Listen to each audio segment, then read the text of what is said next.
കേരളത്തിലെ സോഷ്യൽ മീഡിയയിലും അതേപോലെ യൂട്യൂബ് ചാനലും മറ്റു പല പത്രങ്ങളിലുമൊക്കെ ഡിസ്കസ് ചെയ്യുന്നൊരു ടോപ്പിക്കാണ്.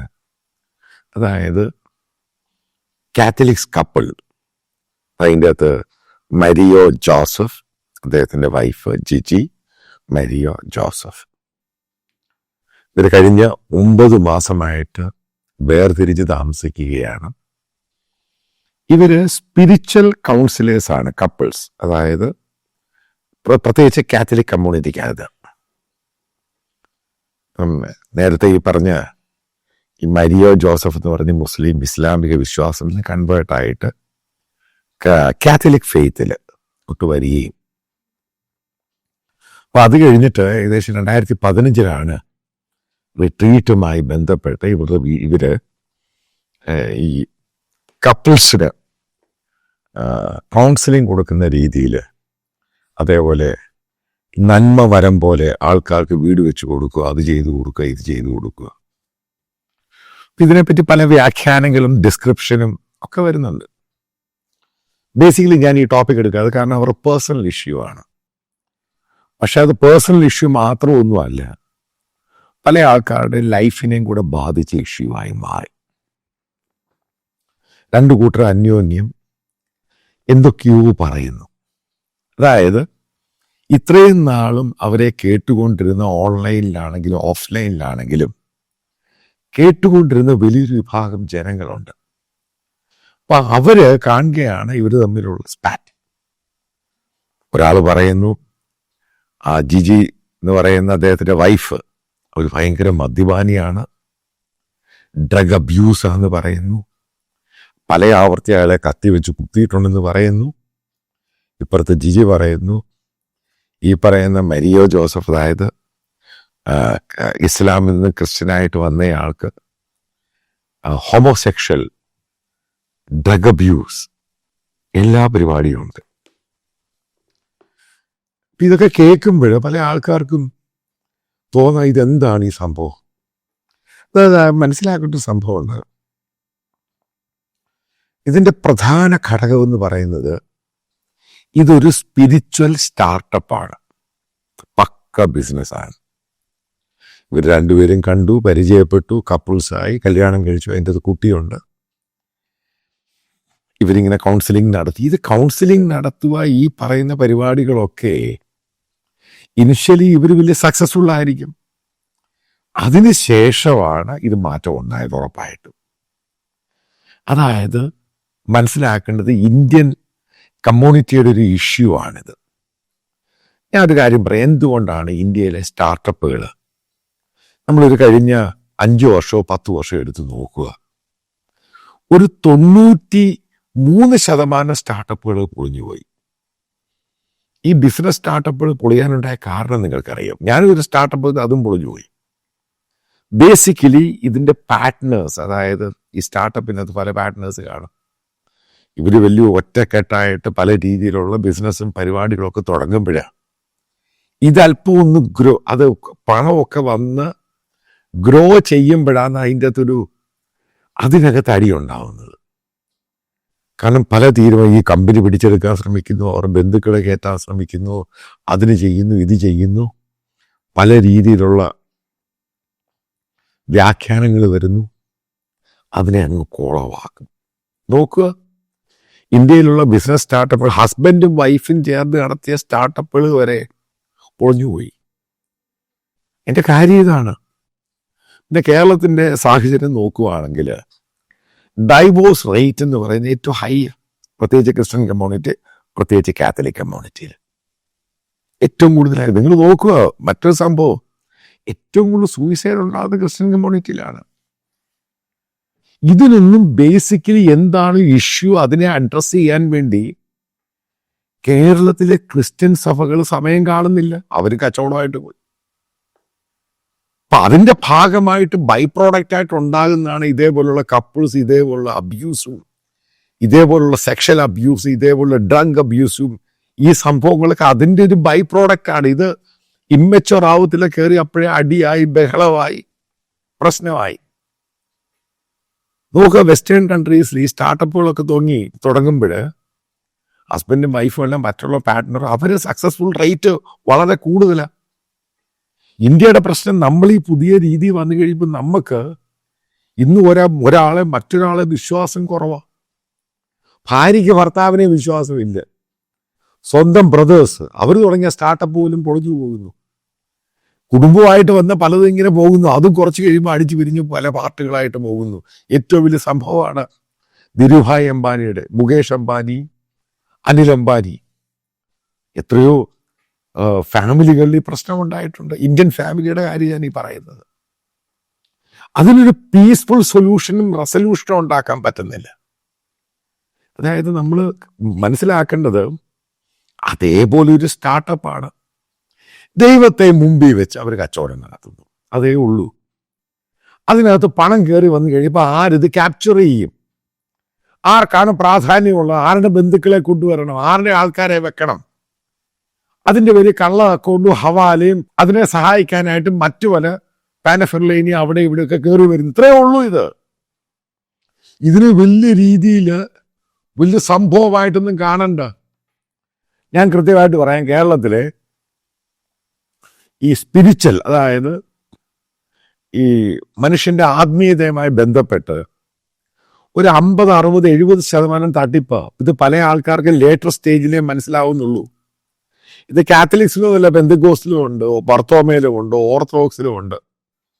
ഈ ചർച്ച് എന്ന് പറയുന്ന ബേസിക്കലി അതിൻ്റെ കോർ ഫോക്കസ് മാറി മുഴുവൻ ബിസിനസ്സിലോട്ട് പോയി കഴിഞ്ഞപ്പം അതിൻ്റെ കുഞ്ഞാടുകളായിട്ട് വരുന്ന ആൾക്കാർക്ക് ഇത് തന്നെ ചെയ്യത്തുള്ളൂ. TV തുറന്നാൽ കാണുന്ന ബിഷപ്പ് സ്ഥലം അടിച്ചു മാറ്റി, മറ്റൊരു ബിഷപ്പ് പെണ്ണിനെ പിടിച്ചു, കന്യാസ്ത്രീയെ കയറി പിടിച്ചു, വേറൊരു അച്ഛൻ പെൺകുട്ടിയെ സെക്ഷൽ അസോൾട്ട് ചെയ്ത് അത് ജയിലിൽ കിടക്കുന്നു. ആരെയാണ് ഇവർ ഐക്കോണിക് ഫിഗർ ആയിട്ട് കാണുന്നത്? ഇവരൊക്കെയാണ് സുവിശേഷം പറയുന്നത്. ഞാനിത് പറയുമ്പം വളരെ വളരെ വളരെ ആലോചിച്ചിട്ടാണ് ഈ കാര്യം പറയുന്നത്. ആരെയാണ് നമ്മൾ ഐക്കോണിക് ഫിഗറായിട്ട് കാണുന്നത്? എല്ലാവരും പറയുന്നത് ക്രിസ്തുവിൻ്റെ സുവിശേഷമാണ്. എല്ലാവരും ബിസിനസ്സിനും പണം ഉണ്ടാക്കുക, അവരുടെ ഫാമിലിയെ നന്നാക്കുക, അതിനേത് വൃത്തികേടും കാണിക്കുക. എല്ലാ മനുഷ്യനും, അതായത് ഞാനാണെങ്കിലും നിങ്ങളാണെങ്കിലും നമുക്കൊക്കെ ഒരു ലക്ഷ്മണ രേഖയുണ്ട്. ഇത് നമ്മൾ ചെയ്യത്തില്ല. കാരണം എന്താ? ചെയ്ത് കഴിഞ്ഞ് തെറ്റാണ്. നമ്മുടെ ഒരു കോൺഷ്യസ് ബോധമാണ് ഉണ്ടാവുന്നത്. ഒരുത്തിനെ പാര വെക്കാൻ പോകുമ്പോഴോ അത് ചെയ്യരുത്. അത് നമ്മൾ പറഞ്ഞു തീർക്കാവുന്ന ഒരു ഇഷ്യൂ ആണ്. അവനെ പാര വെച്ച് അവനെ നശിപ്പിക്കരുത്. ഇതും എത്ര പേർക്ക് തോന്നാറുണ്ട്? വളരെ കുറച്ച് പേർക്ക് മാത്രമേ ഉള്ളൂ. ചിലപ്പോൾ സ്വന്തം സഹോദരനോടും സ്വന്തം ബന്ധുക്കളോടും സ്വന്തം ഭർത്താവിനോടും സ്വന്തം ഭാര്യയോടും സ്വന്തം അയൽവാസിയോടും ഏറ്റവും അടുത്ത ബന്ധുക്കളോട് പോലും നമുക്കിത്ര ക്രൂരമായിട്ട് പെരുമാറുന്നതിൻ്റെ കാര്യം എന്താ? ഒറ്റ കാര്യമാണ്. ഈ പറയുന്ന പള്ളിയിൽ പോവുക, ദൈവം ഉണ്ടെന്നൊക്കെ പറയുന്നത് ഇവരുടെ മനസ്സിൽ ദൈവമൊന്നുമില്ല. അതുകൊണ്ടാണ് ചെയ്യുന്നത്. ഈശ്വര സ്നേഹമുള്ള ഒരാളെ ക്രൂരമായിട്ട് ഉപദ്രവിക്കാനോ മോശമായിട്ട് പറയുവാനോ കഴിയുമോ? എൻ്റെ ചോദ്യമായത്. കഴിയത്തില്ല. കാരണം നമ്മൾ പറയുന്നതിന് മുമ്പേ, ചിന്തിക്കുന്നതിന് മുമ്പേ, എന്തെങ്കിലും പ്രവൃത്തി ചെയ്യുന്നതിന് മുമ്പ് നമ്മൾ ചിന്തിക്കും. അതായത് നമ്മുടെ കോൺഷ്യസ് മൈൻഡിൽ അത് ചെയ്യരുതായിരുന്നു. അല്ലെങ്കിൽ ഒന്നുമില്ലെങ്കിൽ മദ്യത്തിന് അഡിക്ഷൻ ഉണ്ടാകണം, അല്ലെങ്കിൽ ഈ പറയുന്ന ഡ്രഗിന് അഡിക്ഷൻ ഉണ്ടാകണം. ഇനി ഇങ്ങനെയുള്ള കോൺഷ്യസ് മൈൻഡ് നമുക്കെങ്ങനെയാണ് വരുന്നത്? നമ്മൾ വളർന്നു വരുന്ന സാഹചര്യത്തിലാണ് വരുന്നത്. അതായത് നമ്മുടെ സറൗണ്ടിങ്, നമ്മുടെ ചുറ്റുപാടും, നമ്മുടെ പേരൻസും നമ്മുടെ ബന്ധുമിത്രാർത്ഥികളും നമ്മളെ പഠിപ്പിച്ച് വിടുന്ന, നമ്മളെ നർച്ചർ ചെയ്യുന്ന ഒരു സർക്കംസ്റ്റാൻസസ് ഉണ്ട്. അതായത് നമ്മുടെ കമ്മ്യൂണിറ്റിയുണ്ട്. അതിനകത്തു നിന്നാണ് നമ്മളിത് പഠിച്ച് വളരുന്നത്. അതായത് നമ്മുടെ സറൗണ്ടിങ് ആണ് നമ്മളെ മാറ്റുന്നത്. നമ്മുടെ സറൗണ്ടിങ് നമ്മൾ ഈ കാണുന്ന പ്രശ്നങ്ങളും ഈ പറയുന്ന ഫാമിലി ഇഷ്യൂസും അതും ഇതും ഇത് നാച്ചുറലായിട്ട് നമ്മുടെ ലൈഫിനെ അത് കോപ്പി ചെയ്ത് നമ്മളത് ഇതിനകത്ത് മണി എന്ന് പറയുന്ന സാധനം ഇൻവോൾവ് ചെയ്ത് കഴിയുമ്പോൾ, അസറ്റ് ഇൻവോൾവ് ചെയ്ത് കഴിയുമ്പോൾ എല്ലാവരും അങ്ങ് സെൽഫിഷ് ആവുകയാണ്. അതിൻ്റെ എസ്റ്റീവായിട്ട് പോയിട്ട് വായി തോന്നും ചെയ്യുന്നതും എല്ലാം. അല്ലെങ്കിൽ ആലോചിച്ച് നോക്ക്, ഇപ്പം ഈ പറയുന്ന മരിയോ ജോസഫ് എന്ന് പറഞ്ഞ അയാൾക്ക് ഹോമോസെക്ഷലാണ്. അത് പറയുന്നത് ആരാണ്? പറയാൻ സ്വന്തം ഭാര്യ പറയുന്നത്. അപ്പം അങ്ങനെ പറയുന്നു. മകൾ അവൻ്റെ ഓഡിയോ ഇത് കേട്ടു. കാരണം എനിക്കത് കേൾക്കാൻ പറ്റുന്നില്ല. കേൾക്കാൻ കഴിയുന്നില്ല. കാരണം എന്താ? ഞാൻ ഈ പറയുന്ന വലിയ വയലൻസ്, ഇത് വളരെ മോശമായിട്ടുള്ള കാര്യങ്ങളൊന്നും ഞാനത് കേൾക്കത്തില്ല. കാരണം എനിക്കത് ചിന്തിക്കാൻ പറ്റത്തില്ല അങ്ങനെയൊക്കെ ഉണ്ടാവുന്നോ ഇല്ലയോ എന്നുള്ളത്. കാരണം നമ്മളെല്ലാം മനുഷ്യനാണ്, ഒരുമിച്ച് ജീവിക്കുന്നൊരു കൂട്ടരാണ്. ഇപ്പം ഞാൻ ഈ പറയുന്ന കൺക്ലൂഡിങ് പാർട്ട് എന്ന് പറയുന്നത്, അതായത് മലയാളികൾ മനസ്സിലാക്കേണ്ട ഒരു കാര്യമുണ്ട്. നിങ്ങൾ പള്ളിയിൽ പോവുക, പ്രാർത്ഥിക്കുക, ആരാധിക്കുക, ഇതൊക്കെ നമ്മുടെ ലൈഫിൻ്റെ റിലീജിയസിൻ്റെ ഒരു മാറ്റർ. നിങ്ങൾ ഈ പറയുന്ന അച്ഛന്മാരാണെങ്കിലും ബിഷപ്പുമാരാണെങ്കിലും ചർച്ചിൻ്റെ പല ലീഡേഴ്സും ഈ പറയുന്ന സുവിശേഷം പറയുന്ന പാസ്റ്റർമാരാണെങ്കിലും നിങ്ങൾ അന്ധമായിട്ട് ആരെയും വിശ്വസിക്കരുത്. നിങ്ങൾക്ക് ഈശ്വരനാണെങ്കിലും ദൈവം എനിക്കും ഒരു കോമൺ സെൻസ് തന്നിട്ടുണ്ട്. അതിനുശേഷം അത് പ്രോപ്പറായിട്ട് സ്റ്റഡി ചെയ്ത് മനസ്സിലാക്കിയ ശേഷം മാത്രമാണ് ഇങ്ങനെയുള്ളവരെ വിശ്വസിക്കേണ്ടത്. ഞാനിതിൽ പല പല ടോപ്പിക്കുകളും പല ഇൻസിഡൻറ്റും എനിക്കുണ്ട്. ഞാനിത് പൂർണ്ണമായിട്ട് ഇവരെ അറ്റാക്ക് ചെയ്യാതിൻ്റെ കാര്യമുണ്ട്. മറ്റു പലരും ഉണ്ട്. ഇപ്പം ഇവരൊന്നും അല്ല, മറ്റു പല ആൾക്കാരും ഉണ്ട്, മറ്റു പലരും ഉണ്ട്, ഇഷ്ടം പോലെ ഉണ്ട് ഇതിൻ്റെ ആൾക്കാർ.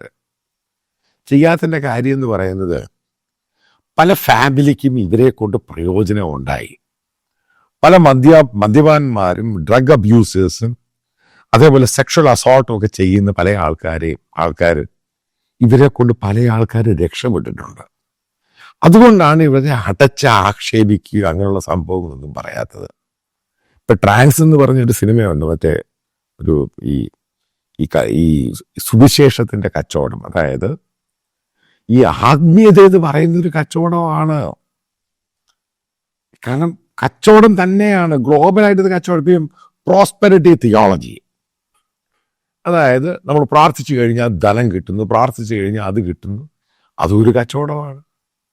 അതായത് എന്താണ് ബിബ്ലിക്കലി ആണെങ്കിലും മറ്റുള്ള മതപുസ്തകങ്ങളും നമ്മളെ പഠിപ്പിച്ചത്, അതിനെ വേറിട്ട രീതിയിൽ തന്നെ കച്ചവടമാക്കി മാറ്റിയെടുത്തു. ഇത് ഇന്ത്യയിലുമല്ല ഗ്ലോബലായിട്ടുള്ളത്. ഇന്ത്യയിൽ അതിൻ്റെ പ്രശ്നമെന്ന് പറയുന്നത്, നമ്മൾ ഈ പറയുന്ന മെച്യൂർഡ് ആയിട്ടില്ല പല കാര്യങ്ങളിലും. നമുക്ക് നമ്മുടെ കമ്മ്യൂണിറ്റിയും സഹോദരനെയും പാർട്ട്നേഴ്സിനെയും എല്ലാവരും അങ്ങ് വളരെ ഇൻസെക്യൂർഡാണ്. എല്ലാവർക്കും ഭയമാണ്. അവൻ അടിച്ചു മാറ്റൂ, ഇതടിച്ചു മാറ്റൂ, അതടിച്ചു മാറ്റൂ.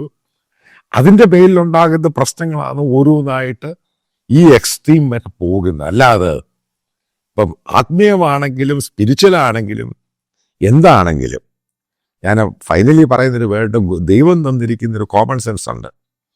അതനുസരിച്ച് മാത്രം ചിന്തിച്ച് മുന്നോട്ട് പോവുക. അന്ധമായ വിശ്വാസം ആ വാക്കാണ്. അന്ധമായ ഒരുത്തിനെ വിശ്വസിക്കുക.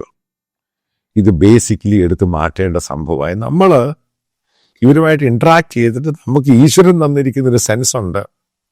കാരണം ഈശ്വരൻ ആ സെൻസ് അനുസരിച്ച് ആൾക്കാരെ വിലയിരുത്തിയിട്ട് മാത്രമേ ഇവരെയൊക്കെ വിശ്വസിക്കാവൂ. അല്ലാതെ ഇതേപോലെ നന്മ മരങ്ങളും ഇതേപോലെയുള്ള നാടകങ്ങളൊക്കെ സ്വാഭാവികമായിട്ട് ലോകത്തെല്ലായിടത്തും ഉണ്ട്. ഇന്ത്യയിൽ അത് കൂടുതലാണ്.